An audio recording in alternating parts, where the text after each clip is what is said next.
Muy bien. Todos colocados ya. Es que estábamos muy lejos.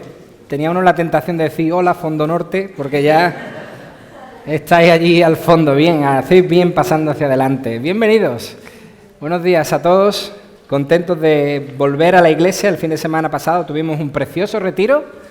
Cabe mencionar que fue un tiempo muy especial para la iglesia, por eso no estuvimos aquí, pero la iglesia se trasladó, continuó, pero en otro lugar. Y fue precioso el tiempo que el Señor nos permitió disfrutar en Córdoba, en Monte Olivos.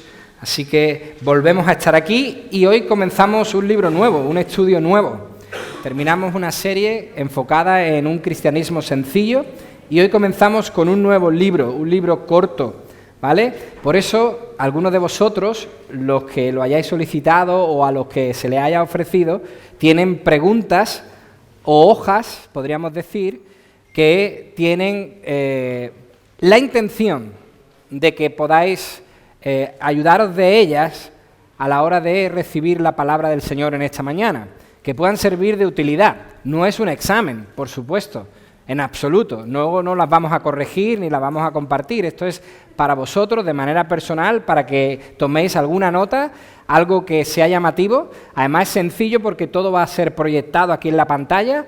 Tenéis simplemente que seguir estas 4 preguntas. La quinta es una reflexión, algo que el Señor os pueda hablar, ya sea durante la predicación o que ya os haya hablado en el tiempo de adoración o en el saludo con los hermanos. Es algo que nos podemos llevar a casa y en lo que podemos rumiar durante la semana. Yo espero que sea de mucha utilidad. Nosotros, mi mujer y yo, tuvimos el gran privilegio de poder estudiar fuera, en el extranjero, en un lugar paradisíaco, no lo niego, California. El sur de California es un sitio precioso. Y allí pudimos estar estudiando en el seminario. El Señor nos permitió estudiar allí, y no solo eso, sino que pudimos tener la bendición de disfrutar de 2 mundos, porque vivíamos tan cerca de México, a unos 40 minutos de México, que la tentación siempre estaba presente. La tentación de bajar y poder disfrutar en el sur de California, Baja California o norte de México, así es como se conoce esa zona. Y con los hermanos de la iglesia, hermanos mexicanos, tuvimos la oportunidad de ir en varias ocasiones. Entre el 2006 y el 2007 pues pudimos visitar la zona de Tijuana, la zona de Xochimilco, Tecate, pues como 10, 15 veces. Pero hay algo que nos impactó de esas visitas que hacíamos. Nosotros conocimos a un pastor americano, misionero americano, que se fue allí a esa zona, a la zona de Tijuana, un poco más abajo, a Xochimilco, y comenzó una iglesia. Comenzó un punto de misión, rápidamente la iglesia creció y adquirieron un edificio parecido a este, lo reformaron, al igual que estamos haciendo nosotros. Es un pastor que estaba muy dedicado a la palabra, pero tenía también mucho espacio en su casa y se dedicaba a ayudar a gente que estuviese viviendo en la calle. Hasta tal punto que ellos acogieron en su hogar a un joven adolescente en ese entonces que era huérfano.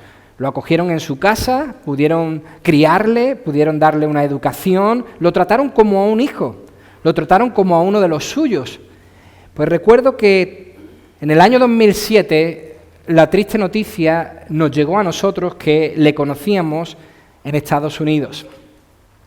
Una noche, después de que la familia de este pastor, su familia carnal, marchase a Estados Unidos a pasar el fin de semana y él se quedase solo con este joven, esa noche, después de los años, ese joven, junto con otros, había planeado robar, saquear la casa de este misionero. El asalto salió mal, porque tuvieron que utilizar la violencia, pues este misionero se despertó, les pilló, pero le dispararon. Y si no le quitaron la vida, hermanos, fue por esos 2 perros que había en la casa, que alarmaron al vecindario. Pero ese joven, al que le habían dado todo, junto con otros, quisieron asaltar la vivienda de este hombre. Hermanos, esto fue un robo desde dentro. Un robo que ocurrió desde el hogar no vinieron desde fuera, se había planeado desde dentro. Pues bien, hermanos, eso me ha hecho recordar lo que hoy tenemos por delante. Eso ocurría en la iglesia a la que Judas escribe la carta que hoy comenzamos. En esa iglesia había algunos que querían robar desde dentro. Querían asaltar a la iglesia aquellos que ya estaban dentro de la iglesia. Pero Judas, que lo vio, Judas que percibió el problema, un problema que se estaba extendiendo por muchas iglesias, no lo iba a permitir. Hermanos, ese es el contexto en el que se enmarca esta carta de Judas. Había hermanos, líderes de la iglesia que intentaban robar algo que existía dentro. Intentaban minimizar algo que había dentro. El contexto de la carta de Judas es el siguiente. Judas quería frenar de manera radical a aquellos, no sé si pasa, ¿puedes pasarlo tú, Samu?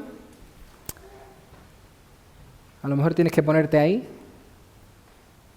A ver si ahora yo puedo. Vale, gracias, Samuel. Judas quería frenar de manera radical, ese es el contexto de la carta, a aquellos que desde dentro pues querían minimizar, abusar y destruir la preciosa, grandiosa, sublime gracia del Señor. ¿Cómo? Usándola como una excusa para hacer lo que fuese. Esto es lo que estaba ocurriendo en la iglesia a la que Judas escribe. Había ladrones dentro y Judas, que lo percibe, que lo ve, que entiende que es un problema que está ocurriendo en varias iglesias, rápidamente interviene y escribe esta carta, pequeña carta, que encontramos casi al final de la Biblia. Yo os invito a que busquéis en el libro de Judas. En muchas Biblias no viene por capítulo, en otras sí ya aparece, pero podríamos decir Judas 1, porque no hay más, solamente es una carta sencilla, muy corta, que veremos en 5 o 6 años, no tardaremos mucho más, no, os prometo que será corta, solo 25 versículos, pero hoy vamos a leer simplemente los 2 primeros, basándonos en este contexto, en el contexto que ya hemos enmarcado, un robo desde dentro, vamos a leer cómo empieza esta preciosa carta de Judas. Dice el versículo 1, Judas, siervo de Jesucristo y hermano de Jacobo, a los llamados, santificados en Dios Padre y guardados en Jesucristo, misericordia, paz y amor os sean multiplicados. Vamos a orar y pedir que el Señor desde ya comience a revelar su verdad en esta preciosa carta que hoy comenzamos. Padre, muchísimas gracias te damos, porque hoy tú nos has traído a este lugar. Nosotros que no creemos en las casualidades, entendemos que tú nos has convocado. Señor, tú has hecho posible que en esta mañana podamos estar ante tu presencia como pueblo, a que nos podamos juntar ante ti para adorarte y también para recibir tu palabra. Yo quiero darte las gracias, Señor, porque tú hoy ya has derramado esa gracia sobre nosotros. Queremos alabarte, Señor, ahora poniendo nuestra atención en tus palabras. Queremos pedirte, Señor, que nada, absolutamente nada, interrumpa que nosotros podamos oír tu voz con claridad. Señor, que nada nos distraiga. Señor, que podamos adorarte con todo nuestro ser, exponiéndolo humildemente delante de ti para que tú hagas una obra en cada uno de nosotros. Oramos, Espíritu Santo, para que tú nos hables y nos enseñes. En el nombre de Jesús. Amén. Hermanos, antes que podamos ver cómo actuaron estos falsos maestros, antes que podamos desglosar cuál fue la actitud y el comportamiento de estos falsos maestros, tenemos que entender la magnitud de lo que estaba en juego. ¿Por qué era tan peligroso lo que ocurría dentro de ese grupo de hermanos? ¿Por qué era tan horrible lo que se estaba llevando a cabo? Pues hermanos, por el valor de aquello que se intentaba destruir. Por eso era tan peligroso, por el valor de aquello que se intentaba robar, que se intentaba minimizar. Por supuesto, el delito es más grande cuanto mayor sea lo que se quiere sustraer. No es lo mismo robar un melón que robar 1 millón. Evidentemente no es igual. Las dos cosas están mal, por supuesto, que a nadie se le ocurra decir, pastor ha dicho que podemos coger melones. No. En absoluto. Las dos cosas están fatal, horribles. Robar es algo que el Señor repudia. Está dentro de los 10 mandamientos. No robarás, es algo que el Señor no quiere. Pero por supuesto las consecuencias no son las mismas cuando uno roba un melón que cuando roba 1 millón, en este caso 1 millón de euros. ¿Qué hace que la cosa sea más grave? El valor de lo que se sustrae. Lo que se quiere robar hace del delito algo mucho mayor o algo mucho menor. Eso es lo primero que hace Judas en su carta. Eso es lo primero que hace Judas en esta epístola. Judas quería valorar lo que tenían en Jesús. Por eso nuestra meta es la siguiente. Hoy nosotros nos ponemos delante de la palabra de Dios y yo oro que podamos valorar mucho lo que tenemos en Jesús. Esa es la meta del estudio de hoy y es la meta con esta carta, que nosotros podamos valorar muchísimo lo que tenemos en Jesús, tanto que nunca permitamos que algo externo nos lo robe, tanto que no permitamos que nada de fuera lo apague. Que hoy nosotros podamos observar eso que tenemos en Jesús y digamos, eso nadie me lo quita. Como cantamos, ¿verdad? Esa canción, ese corito tan antiguo, yo tengo un gozo que el mundo me da, que el mundo no me puede quitar. Así, hermanos, debemos mirar esta carta de Judas, de tal forma que observemos lo que tenemos en Jesús y digamos, esto no me lo quita nadie. Hermanos, y si existe alguien que pueda valorar bien, que pueda valorar de manera correcta lo que tenemos en Cristo, esa es la persona que ha sido llevada por Jesús de las tinieblas a su luz admirable. Esa persona que ha sido llevada de las tinieblas a la luz es la persona que puede expresar, valorar bien, de manera correcta, lo que tiene en Cristo. La persona que estando en el pozo de la desesperación, ahora respira, porque se siente libre en Cristo. Esa es la persona que puede valorar bien lo que tiene en Jesús. Y ese era Judas. Judas podía valorar perfectamente lo que tenía en Jesús, pues Judas fue llevado de las tinieblas a su luz admirable. Sí, hermanos, dice el versículo 1 en su presentación, Judas, siervo de Jesucristo y hermano de Jacobo. Hermanos, en el Nuevo Testamento hay muchos Judas. De hecho, se nombran hasta 6 Judas, y para que ya se os quite el peso de encima, este no es Judas el traidor, ¿vale? Estad tranquilos, este no es Judas el que entregó a Jesús. Para que os quede claro, como él mismo dice en el versículo 1, este Judas es el hermano de Jacobo, o hermano de Santiago, que escribe también la carta que encontramos después del libro de Hebreos. O sea, Judas es uno de los hijos que María y José tuvieron después del nacimiento de Jesús, cuya lista encontramos en Mateo capítulo 13, versículo 55. Después que naciese Jesús, José y María tuvieron más hijos e hijas. No se nos da el nombre de las hijas, pero sí se nos da el nombre de los hijos. ¿Quiénes eran? Jacobo o Santiago, como se lee en las Escrituras, José, Simón y Judas. Este Judas era hermano de Jacobo y podríamos decir, entre comillas, que hermano de Jesús. Pero iglesia, muy atentos. Judas siempre fue hermano de Jacobo. Judas siempre fue hermano de José. Judas siempre fue hermano de Simón, pero no siempre fue esclavo de Jesús. No. De hecho, su carta de presentación no fue siervo de Jesucristo, sino más bien dudoso de Jesucristo. Esa fue su carta de presentación. Así se presentó Judas en sociedad. Esto es lo primero que sabemos de él, que dudó de Jesucristo, de su propio hermano. Hubo un tiempo, y digo yo, el 99% del tiempo que duró el ministerio de Jesús, donde Judas, al igual que el resto de su familia, no creía en él. Hubo un tiempo donde este Judas no creía en Jesucristo. No solo eso, sino que incluso su familia declaraba públicamente que Jesús, quien pertenecía a los suyos, había perdido la cabeza. Estaba fuera de sí. Esto es lo primero que encontramos que dijo Judas acerca de Jesús. No dijo alabado seas, sino dijo estás fuera de sí. Estás mal. Eso leemos en Marcos 3:21. Y en Juan capítulo 7, versículo 3, fijaos qué interesante. Dice que le dijeron sus hermanos, a Jesús, sal de aquí. Vete. Vete a Judea. Vete lejos, para que también tus discípulos vean las obras que haces.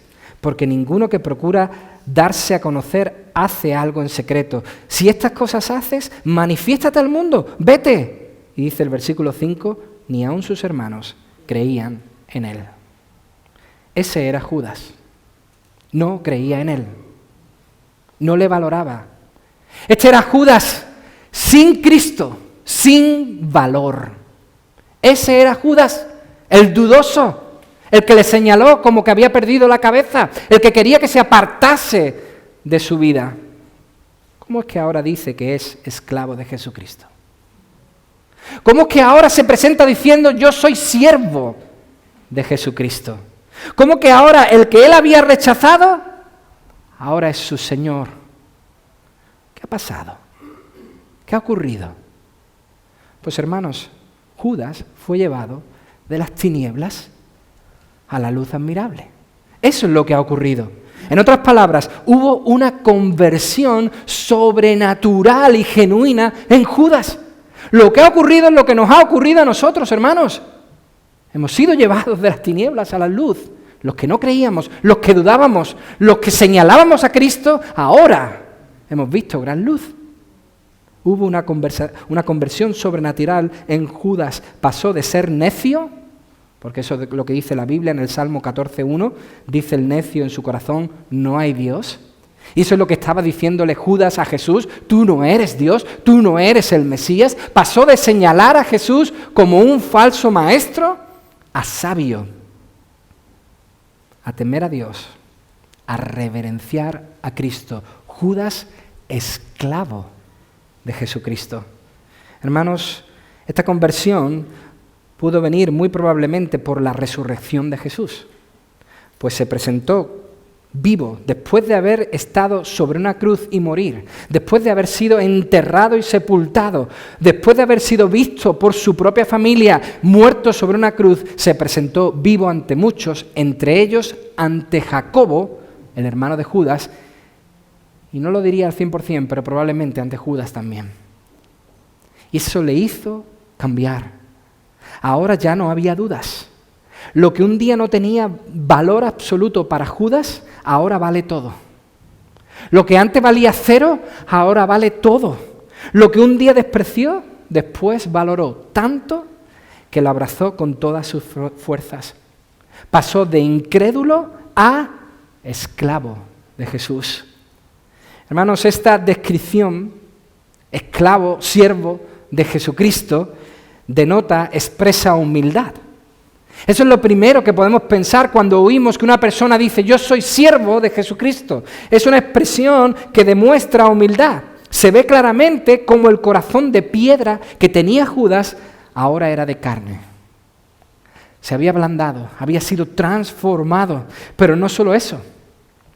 Esta también es una expresión de autoridad.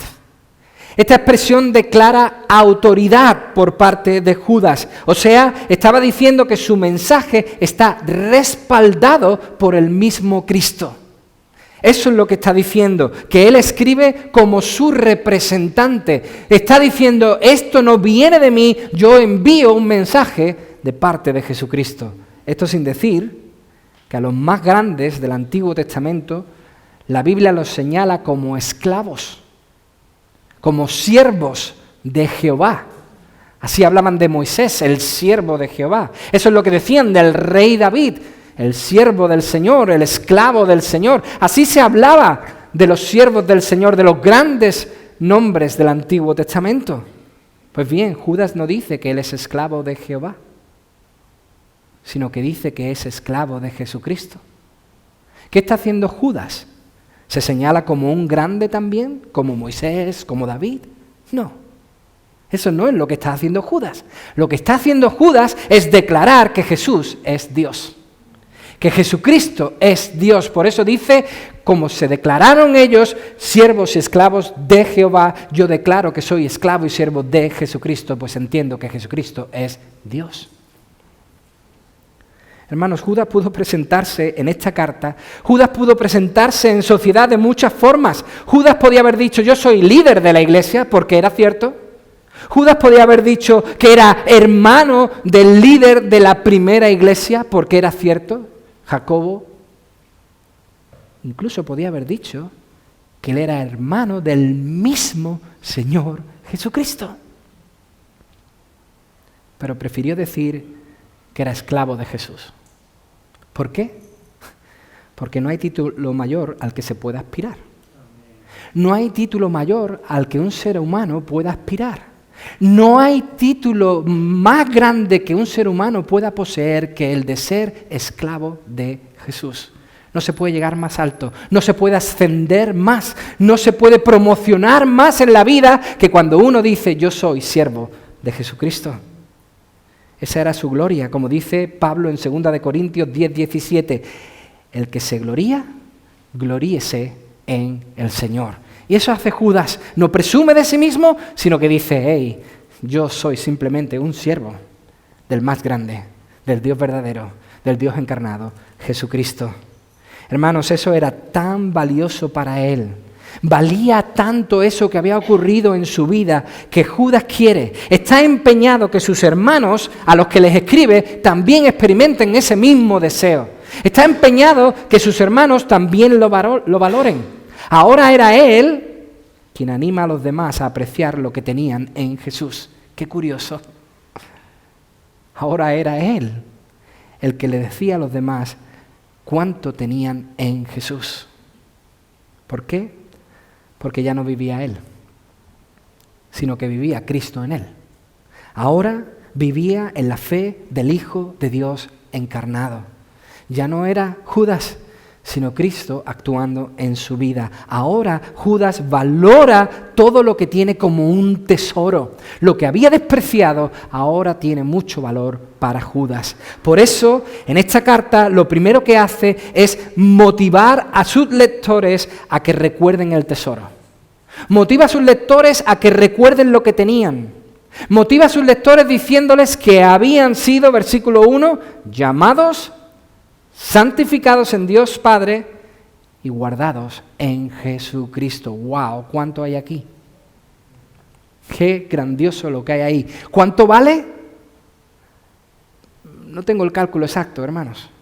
Solamente puedo decir que su valor es incalculable. Incalculable. Por supuesto, más que todo el oro del mundo.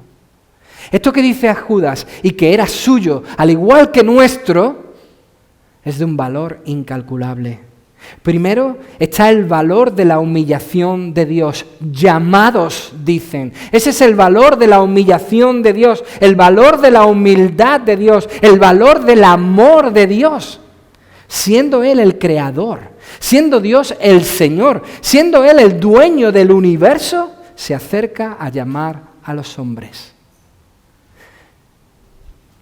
Es como si se arrodillase buscando a los hombres.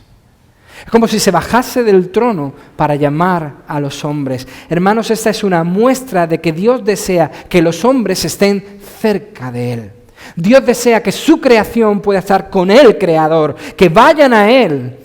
Hermanos, Dios es un Dios misionero desde el principio. Lo primero que hace Dios con el hombre pecador no es decir, morirás, sino, ¿dónde estás, Adán? Ese es nuestro Dios. Él llama, Él busca a las personas, nos llama, pero no como dice el que invita a algo, sino como dice el comentarista Douglas Moo. Fijaos qué interesante. El llamado de Dios es como dice este comentarista. Dice, llamar no significa invitar. Esto no es una invitación a una fiesta que se pueda aceptar o declinar según el gusto. Es más bien escoger, elegir, y la elección Dado que es Dios, el Dios soberano, quien la hace, no se puede rechazar. Es eficaz. Es así. La elección no se puede rechazar. Ese es el llamado de Dios. No es una invitación, es un llamado. Es el llamado de Jesús. Y a ese llamado solo se puede responder de una forma. Es como el llamado que Jesús le hizo a Lázaro cuando estaba en la tumba. Igual. Lázaro, al recibir de nuevo la vida, al recuperar nuevo la vida y al oír la voz del Señor, solo podía responder como lo hizo, yendo. Cuando Lázaro escuchó desde fuera, Lázaro, sal, ese es el llamado que Dios hace a las personas, y ante ese llamado ninguna persona se puede resistir. Nadie. Por eso cuando Lázaro oye, cuando recupera la vida y oye que es Jesús quien le llama, solo puede hacer una cosa, salir, acudir. Ese es el llamado del Señor. Hermanos, eso es lo que ha hecho el Señor con nosotros. Se ha humillado por amor y nos ha elegido, nos ha llamado. A mí me da mucha pena que los creyentes discutamos tanto sobre este tema de la elección. Mucha pena. Cuando lo que deberíamos hacer es alegrarnos, gozarnos, reír y celebrar y dar gracias y decir, Señor, gracias porque me has llamado. Gracias, Señor, porque me has escogido. Gracias, Señor, porque tu amor me ha inundado. Eso es lo que deberíamos hacer. Y por eso lo valora tanto Judas. Llamados, somos llamados. Y no solamente dice eso, sino que dice santificados en Dios Padre. Eso es lo segundo. Por su gran amor el Señor nos santifica. A veces se nos olvida esto, hermanos. A veces nuestra pequeña lucha con la religión y con la Iglesia católica nos hace olvidar esta palabra santificado o santo, y la tenemos ahí como escondida, pero hermanos, por su gran amor Dios nos santifica. ¿Qué quiere decir eso? Que nos hace pueblo santo, pueblo limpio, para que así un día, como el propio Judas dice al final de esta carta, versículo 24, podamos presentarnos sin mancha delante de su gloria con gran alegría. Presentarnos limpios delante de Él. Porque si nos presentamos con manchas, nadie podrá presentarse delante del Señor. El que esté con manchas delante del Señor no se podrá mantener en pie. Y gracias a que Él nos santifica, nos podemos presentar limpios ante el Señor. Valoremos eso, hermanos. Y tercero, y esta es la base de todo su discurso, este es el argumento principal de su carta, dice que hemos sido guardados en Jesús. Y aquí nos vamos a detener un poquito más, hermanos. Guardados en Jesús. Esto puede significar tanto que vamos a ser guardados intactos, sin manchas, hasta que vuelva Jesucristo, o también puede significar que somos guardados por Jesucristo. Guardados para o guardados por. Yo digo que las dos ideas pueden ir de la mano. Absolutamente. Las dos ideas pueden ir unidas, porque somos guardados para el día de Cristo por el propio Señor Jesucristo. Somos su esposa y Él nos guarda, Él nos cuida para el día de esa boda, para el día de esa unión durante toda la eternidad. Hermanos, este es el valor del desierto. Esto lo he considerado yo como el valor del desierto. A veces solo valoramos que nos saquen de Egipto. A veces como cristianos solo nos quedamos en el recuerdo del día en el que entregamos nuestra vida al Señor. El día que el Señor nos salvó. El día que regeneró nuestra alma. El día que pudimos entender que habíamos recibido su salvación. Solo valoramos que Jesús nos saque del pozo, del hoyo donde estamos, y ahí está nuestro recuerdo. O, en otras ocasiones, solo valoramos la tierra prometida. Que el Señor un día nos dé la vida eterna. Solo valoramos lo que está por delante, lo que está por venir. Y ahí estamos, entre los dos polos. Solo valoramos nuestra salvación y también valoramos el día en el que entremos en la eternidad. Y está bien, no digo que no, por supuesto que sí. Lejos esté de mí no valorar el día en que Cristo salvó mi alma. Lejos esté de mí no valorar todo lo que Cristo ha prometido y nos va a ofrecer en la vida eterna. Pero se nos olvida el valor del desierto. ¿Y qué es ese? Pues que el Señor Jesús nos guarda en el camino entre los dos puntos. Que el Señor protege, guarda, vigila, nutre, satisface nuestra alma, satisface nuestra fe. Él viene, hermanos, con nosotros en el camino. No solo nos ha salvado y ha prometido una vida eterna, sino que nos coge de las tinieblas y nos acompaña todo el camino hasta llevarnos a su gloria. Y a veces eso se nos olvida. Se nos olvida que Jesús no solo dijo que en Él hay salvación, se nos olvida que Jesús no solo dijo que Él tiene el camino a la vida eterna, sino que también dijo en Juan capítulo 10, versículo 27, mis ovejas oyen mi voz y yo las conozco y me siguen. Yo les doy vida eterna. ¿Y qué ocurre? Y no perecerán jamás, ni nadie las arrebatará de mi mano.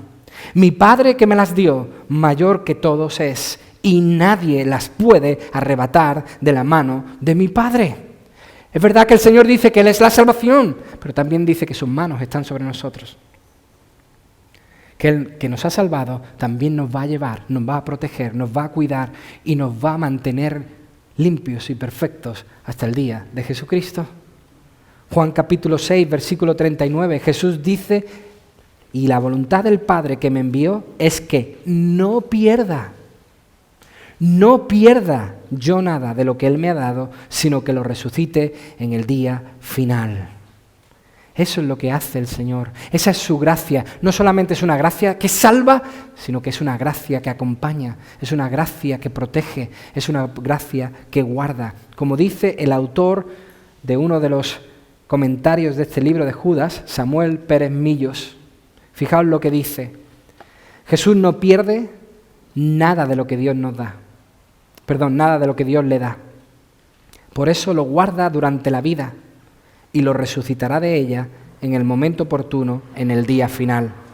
La seguridad del creyente no está en lo que él haga o deje de hacer para mantener su salvación en identificación con Cristo, sino en lo que el Salvador hace para que nunca pierda ninguno de los que Él ha salvado. ¡Qué maravilla! Esto es lo que hace el Salvador por nosotros. No solamente nos rescata, sino que hace posible que nuestro rescate sea completo y final. Nadie nos va a arrebatar de sus manos. Nadie, no importa lo que hagamos, si somos suyos, Él ha prometido llevarnos hasta el final. No va a perder nada de lo que el Padre le ha dado. Por supuesto, esto no quiere decir que nosotros estemos exentos de responsabilidad y ahora digamos, Señor, tú me salvaste, tú me llevas, yo no hago nada. No. Dios nos guarda, Dios nos cuida, pero nosotros también tenemos que resguardarnos en Él. Nosotros también tenemos que cobijarnos en Él, como hemos cantado, ponernos bajo sus alas. De eso hablaremos más adelante en la carta, a partir del versículo 21. Pero lo bueno, hermanos, es que el Salvador no pierde a nadie, que su gracia no solo es una gracia salvadora, sino que es una gracia que acompaña. Esta idea es fundamental. Esta idea que ya da desde el principio Judas es fundamental, pues eso es lo que querían destruir los falsos maestros. Eso es lo que querían robar los falsos maestros. Querían robar a aquellos que estaban guardados. Querían llevarse a aquellos que habían sido guardados en Jesucristo. Querían quitarle valor a todo esto, hacer de la gracia algo superficial. Hermanos, ellos vivían la gracia como un comodín. Ellos se sacaban del bolsillo un as, y ese as lo llamaban gracia. Y decían, el Señor me ha salvado, aquí tengo mi salvación. Mientras tanto, yo vivo como quiero. El día que muera, enseñaré mi comodín y diré, Señor, tú me salvaste, me tienes que dejar entrar. Así abusaban de la gracia del Señor. Una vez salvos, se guardaban su comodín y decían, ahora vivamos como queramos, pues el Señor nos ha salvado. Y eso es abusar de la gracia del Señor. Quizás Jesús ya lo sabía. Por supuesto que ya lo sabía, por eso oró de esta manera en Juan 17:11. Padre Santo, a los que me has dado, guárdalos en tu nombre. A los que tú me has dado, guárdalos y que nadie los pueda tocar, que nadie los pueda arrebatar, que nadie los robe. Y eso es lo que precisamente hace Judas. Al igual que Jesús, ora, porque sabe que necesita la oración y termina diciendo en el versículo 2, misericordia, paz y amor os sean multiplicados. Lamentablemente esta palabra multiplicados es un término que se queda corto. Bastante corto, aunque no lo parezca, porque Judas en realidad está pidiendo que sean llenos por completo. Eso es lo que está pidiendo, que la misericordia, la paz y el amor de Dios les llene por completo, hasta arriba. Pero es muy sutil la elección por parte de Judas de estas palabras, porque lo normal es que Judas hubiese terminado su salutación diciendo gracia y paz. No misericordia y paz. Todas las salutaciones y todas las despedidas de las cartas terminaban así, gracia y paz. ¿Por qué misericordia? ¿Por qué Judas es tan sutil eligiendo misericordia y cambiando el formato normal de las cartas? ¿Por qué no dice gracia? Esto es muy interesante, hermanos. Gracia significa recibir lo que no merecemos. Esa es la gracia del Señor. Recibir eso que no merecemos, su salvación, su perdón, su amor, su compasión. Esa es la gracia del Señor. Misericordia es diferente. Misericordia significa no recibir lo que merecemos. Eso es misericordia. No recibir lo que sí merecemos, que es el castigo eterno. La paga del pecado es la muerte. Y por la misericordia de Dios no recibimos eso que merecemos. Hermanos, Judas utiliza esa palabra para alarmar a la iglesia. Judas utiliza esa palabra para encender una alarma dentro de la iglesia, que podía caer un castigo sobre ellos si persistían en esa actitud y en ese estilo de vida abusando de la gracia. Judas lo que hace es un buen recordatorio. Judas está diciendo, estamos siendo libres del castigo por la misericordia de Dios. Mucho cuidado. El Señor nos ha librado de un castigo por su misericordia. Y lo segundo, Judas elige esta palabra porque la palabra misericordia les ayudaba a entender una gran verdad. Les ayudaba a entender que hay un castigo para aquellos que no están en Cristo, que son desobedientes y que abusan de su gracia. Por eso Judas utiliza estas palabras. Hermanos, es bueno que valoremos muchísimo lo que tenemos en Jesús, porque ese es el primer paso para poder protegerlo y mantenerlo. Si no lo valoras, si lo tienes como un comodín, entonces solo estará en tu bolsillo. Y cualquier enseñanza, cualquier falsa enseñanza, podrá desviarte de la verdad con toda facilidad. Tenemos que valorarlo, hermanos. Tenemos que valorar su gracia que nos salva, sí. Su gracia que abre las puertas de la eternidad, sí. Pero también su gracia que nos lleva. Su gracia que nos acompaña. Su gracia que preserva, que nos cuida día a día hasta el final. Porque sabéis que en medio de las pruebas, en medio de las dificultades, en medio de los problemas, se nos olvida que su gracia está con nosotros. Con facilidad se nos olvida que su gracia sigue presente. Como dice el famoso himno de John Newton, Sublime Gracia. Lo cantamos siempre, hermanos. No cantamos nosotros en los peligros o aflicción que yo he tenido aquí, su gracia siempre me libró y me guiará feliz. Esa es la realidad y debemos valorarlo, hermanos. Hoy es un buen día para recordarlo. Hoy es un precioso día cuando nos presentamos delante de la mesa del Señor para recordar su gracia que nos acompaña. No solo salva, no solo abre las puertas del cielo para nosotros, sino que además viene con nosotros, está con nosotros, nos ayuda en el camino. Valóralo. Es la única manera en la que podamos entender lo que queda en el resto de esta carta. Por eso Judas se pone como ejemplo y nos dice hoy a todos nosotros que Él no lo valoraba, pero un día lo entendió. Y quiere que todos sus hermanos lo comprendan, que lo que tenemos en Cristo vale mucho. Padre, muchísimas gracias por todo lo que tú nos has ofrecido en Cristo Jesús. Señor, hoy queremos, por encima de todas las cosas, destacar que tu gracia viene a nuestro lado. No solo nos llena, no solo nos cubre, sino que además nos acompaña. Señor, verdaderamente, nosotros hoy creemos en tus promesas. Creemos que si tú has empezado una obra, la vas a culminar hasta el día de Jesucristo. Señor, nosotros hoy queremos gozarnos por lo que tenemos en ti. Queremos celebrar esa gracia que hemos recibido. Queremos ahora que nos presentamos delante de esta mesa, recordar lo que tú has hecho a nuestro favor y recordar lo que sigues haciendo cada día por nosotros. Padre, ayúdanos a celebrarlo con la mejor de las actitudes.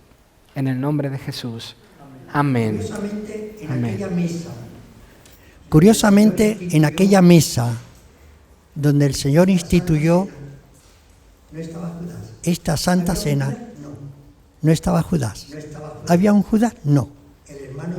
No estaba Judas, el hermano de Jesús, porque aún no había creído en Él. Quiero decir con esto que pueden participar de estos elementos que tenemos aquí delante todos aquellos que han sido liberados de las tinieblas y han sido llevados a la luz admirable del Señor.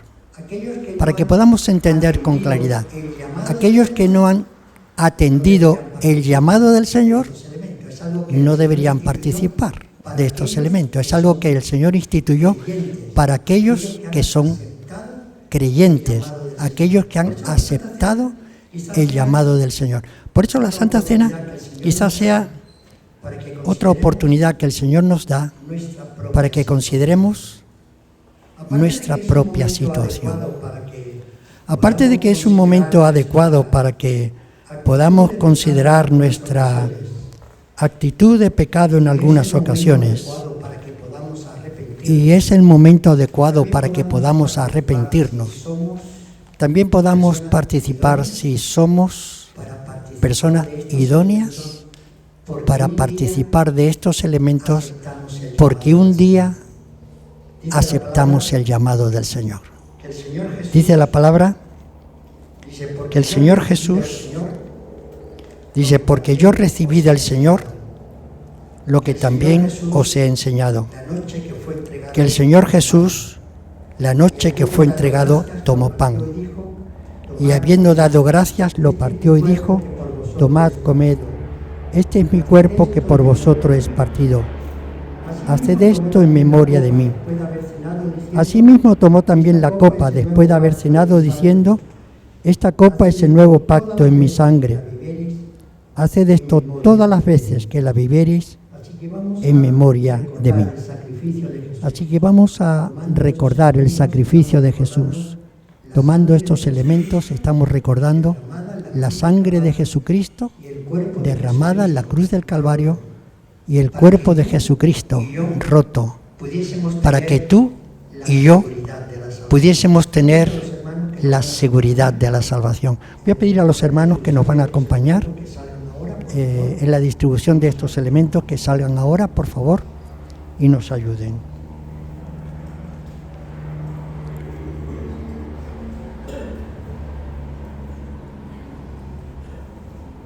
Vamos a distribuir los elementos y una vez que lo tengamos, todos en la mano, vamos a participar de ellos. Yo voy a pedir al pastor que dé gracias por los dos elementos, por favor.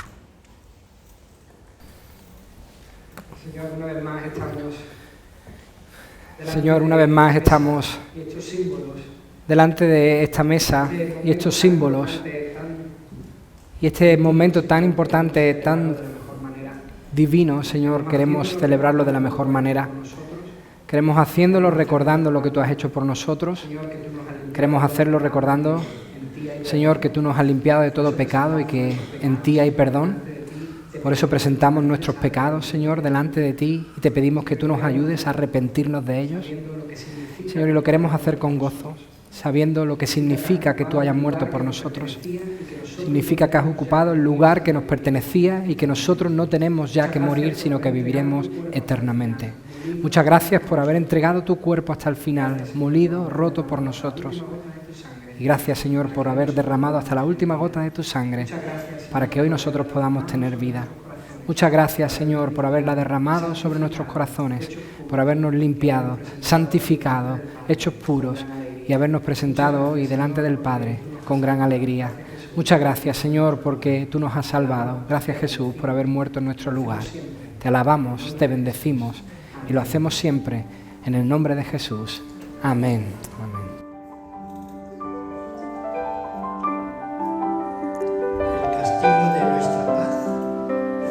El castigo de nuestra paz fue sobre él y por su llaga fuimos nosotros curados.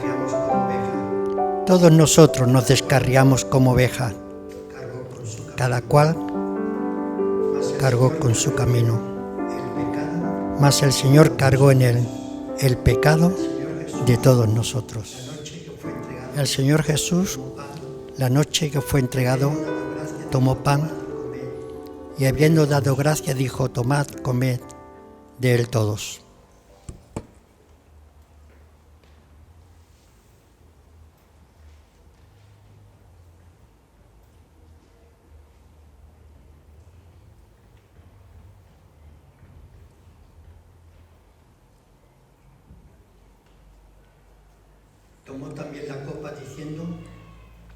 Tomó también la copa diciendo: esta copa es el nuevo pacto en mi sangre. Haced esto todas las veces que la bebiereis en memoria de mí.